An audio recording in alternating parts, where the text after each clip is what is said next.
This is my tool changing mechanism design. It uses multiple tool backplates and a shuttle to form a complete tool changer system. The engagement between these two parts is critical. The pins and bushings have very tight tolerances, just 0.004 to 0.024 mm of clearance. Yet even with this precision, the mechanism sometimes binds. And if it binds, a tool change can fail right in the middle of a print. In this video, I'll walk you through how I iterated on this design and why achieving a smooth, repeatable tool change turned out to be much harder than it looked on paper. Hi, welcome to Slow Engineering. I'm David. My design relies on 3 pairs of high-precision pins and bushings, the type normally used for mount alignment. Inside the shuttle, 3 bushings engage with 3 pins mounted on each tool head backplate. This engagement is what enables the tool changing operation. To achieve a highly repeatable tool head position, I deliberately chose very tight tolerances between the pins and the bushings. The bushings have a 4 mm inner diameter with a G6 tolerance, while the pins are 4 mm with an H7 tolerance. That means the bushing diameter ranges from 4.004 to 4.012 mm, and the pin diameter ranges from 3.988 to 4 mm. On paper, this creates a positional error window between 0.004 and 0.024 mm. Once the two parts fully engage, this tight fit should force the tool head back to exactly the same position every time. Some time ago, I published an earlier version of this tool changing design and built a prototype. At first, everything seems fine. The mechanism worked and the prototype looked promising.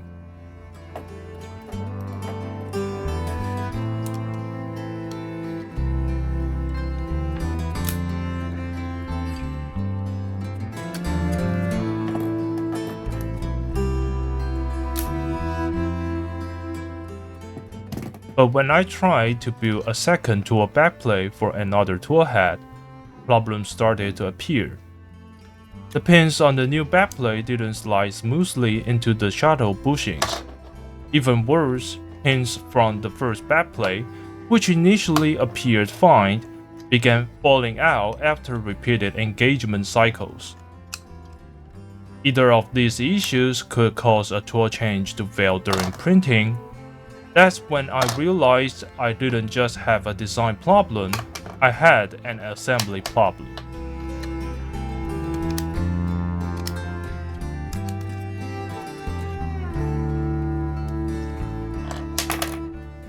At the beginning, my assembly method was relatively straightforward.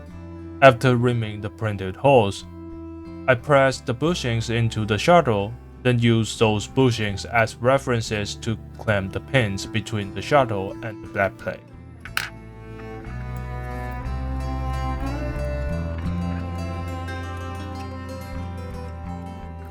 The problem was that the pins were not fully seated inside the backplate holes. Over time, this caused the pins to slowly back out during tool changing cycles.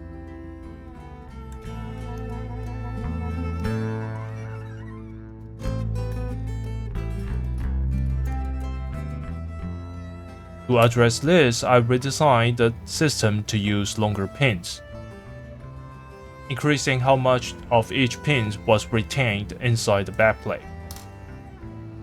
But these longer pins also introduce stricter alignment requirements on the bushing side. If even one of the 3 bushings was slightly tilted in a different direction, the pins could no longer reach the bottom of the bushings, even when the pins themselves were perfectly straight. These longer pins didn't just increase engagement depth on the backplate side, they also amplify small alignment errors in the shuttle. To compensate for this, I added a small round relief at the bottom of each bushing seat and the shuttle. ensuring that printed corners wouldn't interfere with how the bushings sat. I also designed a dedicated fixture that allows all three bushings to be aligned and installed into the shuttle at the same time. By using 3 pins with bushings installed, I could ensure the pins were perpendicular to the fixture surface while gradually pressing them into place. During this process, I discovered that the lower pin needed additional support, so I added a support feature beneath the lower hole in the fixture.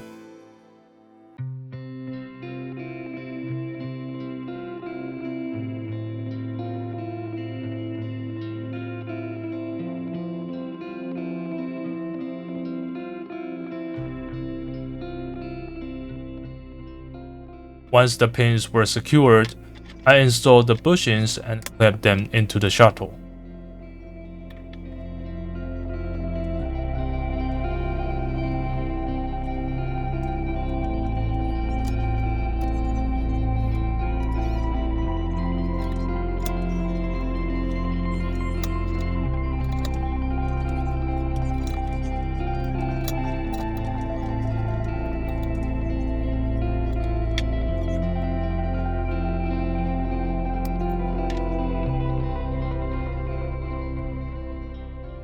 I also use a wedge to ensure the lower section of the backplate remained in a full contact with the shuttle during assembly.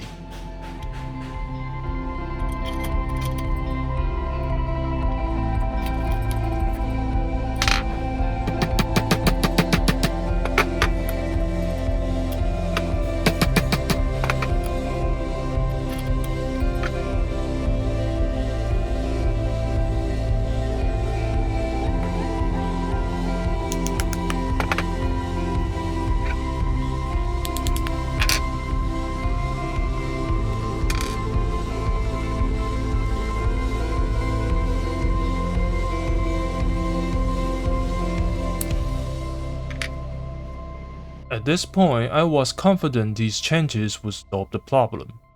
I assumed that once the shuttle bushings were properly aligned, inserting the pins through them and clamping the backplate would naturally copy that alignment and lock everything into place. But in reality, the pins still didn't sit deep enough in the backplate holes.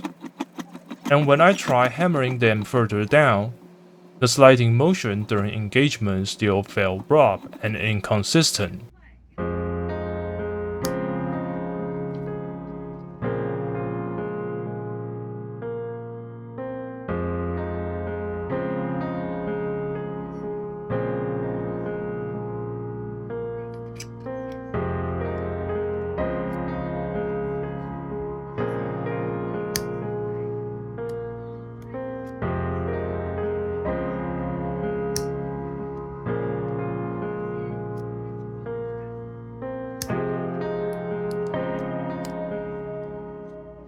To avoid hammering the pins without guidance, I modified the shuttle design again by adding small access holes beneath the bushing seats. This allowed the pins to be driven in while the shuttle was already attached, providing better control during installation. Unfortunately, even with this improvement, the pins still exhibited noticeable frictions once seated. That's when I realized the problem might not be coming from the shuttle at all. After a long investigation, I traced the issue back to the backplate holes themselves. Even though the holes were rimmed, they were still not ideal for deep precision contact. This could be caused by slight axis tilt from the 3D printer, flow inconsistencies, or surface finish variations in the printed material. To accommodate these imperfections, I introduced a relief zone deeper inside the backplate holes. This relief allows the pins to fully define the tool head positions at the engagement surface, while still providing enough angular tolerance to absorb minor alignment errors with the bushings. With the combination of the backplate fixture, the pin assembly fixture, and the new relief zones, the assembly process became significantly easier and far more consistent.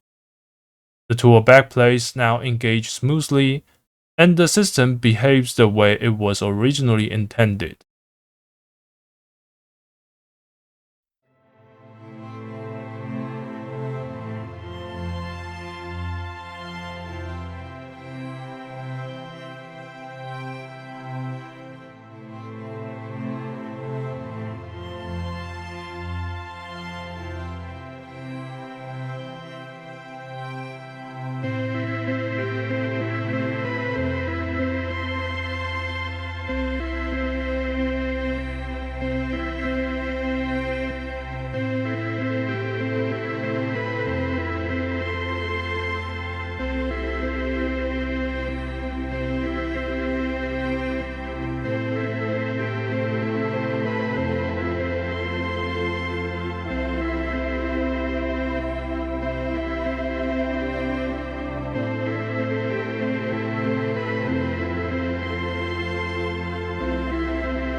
What do you think about this journey? If you are deal with tight tolerances or precision fits in printed parts, I'd really like to hear how you approach it. Thanks for watching and keep moving forward.